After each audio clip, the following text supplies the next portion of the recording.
ठीक है, तो अभी हम देखेंगे सर्वाइकल C1 और C2 का ट्रैक्शन कैसे करना है ना। उसके लिए हम इलेक्ट्रिक गन का यूज़ करेंगे। इसमें सबसे पहले क्या करना है, इसको ऑन करना है।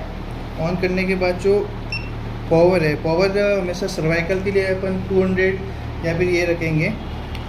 उसके बाद जो स्पीड है, स्पीड इसमें जो है वो लो करेंगे, स्पीड है ना, ये हाई हो गया, हायर रेडन, ये लोअर रखेंगे, ठीक है। उसके बाद जो पेशेंट की पोजीशन रहेगी वो साइड लाइन आड़े होता है, यस, विद पिलो।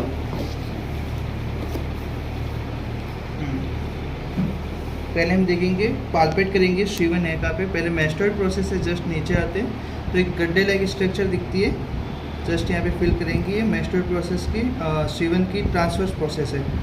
इस पर लोग को रखना है इलेक्ट्रिक गन का।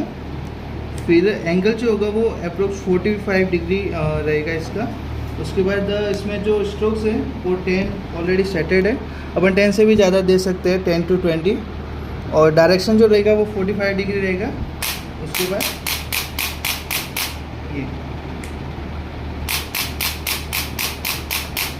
ड्यूरेशन क्या रहेगा, कितना शॉट, कितने टाइम देना है? टाइम इसमें एग्जैक्ट फिक्स नहीं, अपने जैसे जो फोर्स है वो दे सकते हैं, जैसे स्ट्रोक्स है वो मिनिमम दे सकते हैं 20-30। ओके, स्ट्रोक ही पूछो। 4 to 5 रिपीटेशंस दे सकते हैं इसमें।